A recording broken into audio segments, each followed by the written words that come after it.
Bismillahirrahmanirrahim. Assalamualaikum warahmatullahi wabarakatuh. Innal hamdalillah nahmaduhu wa nasta'inuhu wa nastaghfiruh wa na'udzu billahi min shururi anfusina wa sayyiati a'malina. May yahdihillahu fala mudhillalah wa man yudlilhu fala hadiyalah. Asyhadu an la ilaha illallah wahdahu la syarikalah wa asyhadu anna Muhammadan abduhu wa rasuluh. Allahumma salli wa sallim wa barik ala rasulika wa nabiyika Muhammadin wa ala alihi wa sahbihi wa man tabi'a hudahu ila yaumiddin. Amma ba'du, hadirin pemirsa yang dirahmati Allah Subhanahu wa taala. Kita lanjutkan kajian kita pada kesempatan siang hari ini. Kita buka kembali dengan melanjutkan kajian kemarin, yaitu zakatut tijarah. Kemarin sudah kita bahas tentang zakat emas dan perak. Sekarang kita masuk ke zakatut tijarah, zakat perniagaan. Hukmuha, ya, hukum daripada zakat perniagaan atau barang dagangan. Zahabal jamahirul ulama minas sahabah wa tabi'in wa man ba'dahum minal fuqaha ila wujubiz zakat fi arudi tijarah. Jadi para ulama, jumhur ulama sepakat bahwasanya barang perniagaan itu diwajibkan untuk dikeluarkan zakatnya. Landasannya adalah lima rawahu Abu Dawud wal Baihaqi an Samurah bin Jundub qala amma ba'du fa inna Nabi sallallahu alaihi wasallam kana ya'muruna an nukhrija sadaqah minal ladzi nu'idduhu lil bai'. Jadi Samurah mengungkapkan bahwasanya beliau mengatakan setelah hamdalah beliau mengatakan amma ba'du fa inna Nabi sallallahu alaihi wasallam kana ya'muruna an nukhrija sadaqah minal ladzi nu'idduhu lil bai'. Jadi Rasul sallallahu alaihi wasallam menjelaskan, memerintahkan kita untuk mengeluarkan sedekah, mengeluarkan zakat dari barang-barang yang kami persiapkan untuk dijual, untuk jual beli, maka barang-barang itu wajib untuk dizakatkan. Kemudian yang kedua, rawa ad-Darqutni wal Baihaqi an Abi Dzar an Nabi sallallahu alaihi wasallam qala fil ibili sadaqatuha. Jadi ibil atau unta wajib untuk dizakatkan. Wa fil ghanami sadaqatuha. Demikian juga untuk kambing wajib untuk dizakatkan. Wa bil baqari sadaqatuha. Demikian juga al-baqar dari sapi wajib untuk dizakatkan. Wa fil bazzi sadaqatuha. Al-bazzi ini adalah barang-barang yang siapkan untuk dijual belikan. Barang-barang yang diperjualbelikan apa saja barangnya, maka wajib untuk dizakatkan asalkan memenuhi kriteria atau syarat-syarat barang yang dizakatkan. Itu diantaranya adalah memenuhi nisab dan berjalan 1 tahun. Rawash Syafi'i wa Ahmad wa Abu Ubaid wa Darqutni wal Baihaqi wa Abdul Razzaq an Abi Amr bin Hammas an Abi qala kuntu abiul aduma wal ji'ab famarra bi Umar ibn Khattab radhiyallahu anhu faqala adi sadaqat malik faqultu ya amiral mu'minin innama huwa al adam qala qawimhu thumma akhrij sadaqatuha qala bil mughni wa hadhihi qissat yashtari misluha walam tunkar fayakunu ijma'an. Walam tunkar fayakunu ijma'an. Pada suatu hari salah seorang sahabat menceritakan kuntu abiul aduma wal ji'ab. Jadi beliau salah seorang tabi'i berjualan al-adum. Adum itu adalah al-jild, yaitu kulit binatang Famarra bi Umar bin Khattab. Kemudian Umar bin Khattab radhiyallahu anhu lewat di tempat sahabi atau tabi yang jualan ini. Beliau mengatakan adi sadaqat mal. Jadi beliau mengatakan ya, keluarkan sedekah dari keluarkan zakat daripada barang ini. Faqultu ya Amirul Mukminin nama huwal adum. Ya Amirul Mukminin, ini bukan sesuatu yang barang yang istilahnya yang sudah tertera di dalam barang-barang yang wajib dizakatkan seperti binatang ternak, emas dan perak. Qala qawimhu. Jadi Umar bin Khattab mengatakan qawimhu, dihargakan. Jadi ditakar berapa nilainya, nilai daripada barang yang dijual itu, summa akhrij sadaqah, kemudian dikeluarkan zakatnya. Jadi tabi'in ini menyangka bahwasanya kalau menjual sesuatu yang tidak ada tidak barang-barang yang tidak disebutkan di dalam kewajiban zakat, misalkan ibil binatang ternak, kemudian emas, perak, kemudian buah-buahan atau tanaman, beliau menyangka ini tidak, karena ini adalah kulit biasa, kulit yang diperjualbelikan. Kemudian Umar radhiyallahu anhu mengatakan ya qawimhu. Jadi qawim itu artinya nilaikan berapa nilainya, kemudian kalau dia perjalanan jual belinya sudah mencapai 1 tahun, maka akhrij sadaqat, jadi keluarkan zakatnya. Ya. Qala fil Mughni, Ibnu Qudamah di dalam kitab Mughni mengatakan wahazi kisatun yashtari mithluha walam yunkar fayakunu ijma'an. Jadi tidak ada yang mengingkari, para sahabat tidak ada yang mengingkari apa yang diungkapkan oleh Umar bin Khattab radhiyallahu anhu terkait dengan kewajiban zakat pada barang-barang yang memang tidak dicantumkan barang apa itu yang dijual. Ya, karena memang jual beli itu apa saja, ya barang yang menghasilkan istilahnya menghasilkan nilai, menghasilkan uang, dan itu berjalan selama 1 tahun, maka wajib dizakatkan. Tidak harus barang-barang yang disebutkan, yaitu emas, perak ataupun binatang ternak. Wa qalat az-Zahiriyah la zakata fi malit tijarah. Ada ungkapan yang mengatakan Imam Zahiri berpendapat bahwasanya istilahnya barang-barang yang diperjualbelikan itu tidak wajib zakatnya. Ya, karena berpandangan dari teks-teks hadis ataupun nas-nas Al-Qur'an itu tidak menyebutkan. Yang disebutkan adalah ya binatang ternak, kemudian buah-buahan, yang tanaman, sementara arudul tijarah tidak disebutkan secara spesifik. Ibnu Rusdi di dalam kitab beliau di dalam Bidayatul Mujtahid mengatakan wasababu fi ikhtilafihim fi wujubi zakat bil qiyas ikhtilafuhum fi tashih hadis Samurah wa hadis Abi Dzar. Jadi sebab perbedaan pendapat daripada ulama terkait dengan zakat tijarah ini adalah ikhtilafuhum fi tashih hadis Samurah wa hadis Abi Dzar. Jadi perbedaan pendapat mereka tentang penjelasan atau tashih kesahihan hadis dari hadis Samurah yang kita sebutkan tadi dan hadis Abi Dzar. Amal qiyas alladhi utumida al-jumhur fahuwa annal arud tijarah lit-tijarah malun maqsudun bihi at-tanmiyah.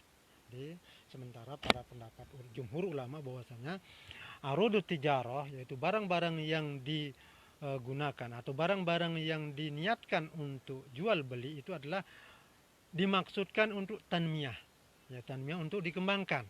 Nah, ketika barang-barang ini diniatkan untuk istilahnya dikembangkan, ada nilai lebih dari barang itu selama dia berputar selama 1 tahun, maka kewajiban itu pun melekat pada barang tersebut. Nah, ini pendapat jumhur ulama. Sama kayak barang-barang yang lainnya, misalkan binatang ternak yang dikembangkan, kemudian juga istilahnya tanaman yang dikembangkan. Nah, itu semuanya adalah kewajiban zakat melekat pada barang-barang itu. Nah, sama juga dengan arudut tijarah, barang-barang yang disiapkan untuk dijual. Ya, kewajibannya adalah dizakatkan. Nah, maka ungkapan Umar radhiyallahu anhu ketika melihat salah seorang tabi yang menjual adim itu adalah kulit binatang ya, yang dijual ya. Ya, sebagian pendapat ulama mengatakan tidak ya, ya ada karena tidak ada nasnya, tidak ada dalilnya ya. Sementara Umar mengatakan qawimhu ya, di takwim artinya dinilaikan barang yang akan kita jual atau barang yang kita jual tersebut kita nilai kita takwim kita apa istilahnya kita nilaikan dia dengan emas dan perak atau dengan nilai emas seharga 85 gram. Kalau sudah dia mencukupi nilai itu maka kewajiban zakat itu melekat pada barang itu. Sehingga Umar mengatakan akhrij sadaqat. Jadi qawimhu tsumma akhrij sadaqat. Jadi dinilaikan dia berapa nilainya. Setelah dia melampaui sudah melampaui emas dan perak yaitu 85 gram itu, maka akhrij sadaqah. Maka kewajiban kita untuk mengeluarkan sedekah dari barang yang kita jual beli. Nah, jadi pendapat ulama sebagian mengatakan tidak wajib mengeluarkan zakat dari tijarah. Nah, ini karena landasan hukumnya ya tidak secara teks nasnya tidak menyebutkan, tetapi secara jumhur ulama mengatakan itu termasuk Umar bin Khattab radhiyallahu anhu mengatakan kewajiban zakat pada barang-barang yang dikeluarkan untuk tijarah atau barang-barang yang disiapkan untuk tijarah meskipun dia kulit ya, kulit binatang ataupun apa saja ya, ini lebih-lebih barangnya itu sudah melampaui nisab. Nah, dan sekarang ini adalah ya perkembangan yang luar biasa terjadi ketika barang-barang itu sudah dijual belikan sehingga melampaui ya keuntungan, baik itu keuntungan dari ternak, keuntungan dari bercocok tanam. Maka ketika barang itu diniatkan untuk istilahnya dijual beli atau ditanmiyah, dikembangkan, maka kewajiban itu melekat pada barang-barang yang dijual belikan. Nah, itu yang terkait sama barang-barang harta yang dizakatkan terkait dengan arudut tijarah. Jadi arudut tijarah ini barang yang kita pajang, ya, pajang untuk dijual beli.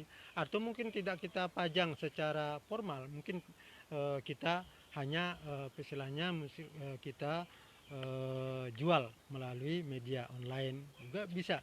Asalkan dia sudah berputar selama 1 tahun, kemudian nilainya itu adalah tidak kurang dari 85 gram menurut pendapat jumhur, maka berkewajiban kita untuk mengeluarkan barang-barang yang kita siapkan atau kita jajakan di dalam transaksi kita, di dalam jual beli. Maka kewajiban ini melekat pada barang-barang tersebut. Kapan barang itu dikatakan pendapat ulama mata tasirul arud litijarah? Kapan barang itu baru dikatakan dia sebagai barang perniagaan? Qala sahibul mugdi wala yasirul arudu litijarah illa bisyartain. Kalau Imam di dalam kitab Sahibul Mugdi Abu Ibnu Qudamah mengatakan la yasirul arud litijarah illa bisyartain. Jadi barang itu tidak termasuk ya, arud tijarah kecuali memenuhi 2 kriteria. Pertama an yamliku bi fi'lihi kalbai. Jadi pertama dia memilikinya dengan jual beli. Ya, wan nikah wal khulu. Ya. An yamliku bi fi'lihi kalbai'i wan nikahi wal khuli وقبول الهبة والوصية والغنيمة واكتساب المباحات لأن ما لا يثبت له حكم الزكاة بدخوله في ملكه لا يثبت بمجرد النية كالصوم ولا فرق بين أن يملكه بعروض أو بغير عروض لأنه ملكه بفعله وأسباب. Ini pertama ayyamliku bi fi'lihi. Jadi dia mendapatkan barang dengan upaya, dengan ada yang dia lakukan. Jadi baik dengan kalbai seperti jual beli. Jadi barangnya itu benar-benar didapatkan dia dengan transaksi. Watani an yanuya inda tamliki. Kemudian yang kedua harus ada niat ketika dia memilikinya, dia niatkan barang yang dia miliki itu untuk tijarah. Jadi untuk diperjualbelikan. Jadi dia pertama adalah syaratnya dia miliki barang itu dengan upaya dan dengan transaksi. Dengan transaksi, baik itu dia peroleh transaksi itu dengan baik, dengan jual beli ataupun dengan hibah ataupun dengan apa saja. Ya, dengan misalkan dengan pernikahan. Misalkan pernikahan, dia mendapatkan mahar ya, cukup besar dari pernikahan itu. Kemudian maharnya itu dia niatkan, barang yang dia dapatkan dari mahar itu dia niatkan untuk dia jual beli. Maka barang yang diniatkan untuk dia peroleh dari pernikahan itu, kemudian dia niatkan untuk dia jual beli, maka terjadilah apa yang syaratnya sudah mencukupi. Kemudian yang kedua tadi yanwi inda tamliki. Kemudian dia niatkan ketika dia sudah miliki, maka barang yang dia miliki itu dia niatkan untuk jual beli, maka barang itu bisa dia lakukan atau sudah memenuhi kriteria atau syarat untuk dia lakukan untuk kewajiban zakat melekat pada barang itu. Jadi dua syaratnya ayyamlikahu bifi'lihi kalbai. Jadi dia mendapatkan barang itu dengan upaya. Misalkan kalau tidak ada upaya, kalau dia tidak ada upaya, misalkan dia tiba-tiba di luar rumah, misalkan dia nemukan sesuatu yang nilainya luar biasa. Misalkan dia mendapatkan emas 100 gram, ya, dia menemukan. Kalau menemukan itu bukan berarti tidak ada upaya, tidak ada perlakuan dari dirinya. Maka itu lain kewajibannya, bukan kewajiban arudut tijarah lagi. Jadi harta yang dia dapatkan misalkan rikas, itu masuk bukan kategori jual beli. Jadi ini adalah barang yang dia dapatkan dengan upaya dia. Misalkan upaya itu dengan dia membeli barang dari tempat lain, kemudian dia jual kembali. Atau barang hibah, misalkan dia mendapatkan hibah, ya hibah cukup besar. Barang yang dia dapatkan ini dia kemudian ada niat untuk diperjualbelikan, maka barang itu sudah masuk hukum arudut tijarah. Jadi dua syaratnya. Pertama, ayyamlikau bifi'lihi, dia mendapatkan barang itu dengan upaya. Ada upaya yang dia lakukan untuk mendapatkan barang itu. Kemudian yang kedua, ayyanwiya inda tamliki. Jadi ketika dia memilikinya, dia niatkan barang itu untuk dijual. Misalkan kalau dia niatnya tidak ada untuk dijual, maka itu tidak termasuk arudut tijarah. Misalkan dia mendapatkan sesuatu, misalkan mahar, dia cukup maharnya misalkan melebihi dari nisab. Misalkan dia maharnya 100 gram. Nah, 100 gram zakat dari maharnya, dia tidak berniat untuk jual beli. Dia tidak niat, hanya barang ini adalah barang miliknya dapat mahar misalkan. Maka tidak berlaku hukum arudut tijarah. Maka berlakunya adalah hukum lain lagi. Hukum yang berlaku di sana adalah zakat barang yang melebihi zakat emas dan perak misalkan. Jadi tidak berlaku arudut tijarah. Jadi syarat arudut tijarah, kata Shahibul Mughni Ibnu Qudamah, beliau mengatakan harus ada dua syarat. Ayyamlikahu bifi'lihi, dia memilikinya dengan upaya. Kemudian ada niat untuk dijual. Barang yang dia miliki tadi ada diniatkan untuk dijual. Maka kalau sudah memenuhi dua kriteria ini, maka sah barang itu disebut sebagai arudut tijarah, yaitu barang-barang yang diperniagakan, maka berlaku hukum zakat pada barang tersebut. Mungkin itu yang bisa kita sampaikan pada kesempatan siang hari ini terkait dengan arudut tijarah. Mudah-mudahan ya pada kesempatan berikutnya kita bisa lanjutkan ke pembahasan zakat-zakat yang lainnya. Sudah dua hal, yang pertama adalah emas dan perak, kemudian yang kedua arudut tijarah, dan insya Allah pekan berikutnya kita lanjutkan ke zakat zuru' wa thimar, yaitu zakat tanam-tanaman dan buah-buahan. Mungkin sampai di sini aqulu qauli hadza wa astaghfirullah li wa lakum wa billahi taufiq wal hidayah. Wassalamualaikum warahmatullahi wabarakatuh.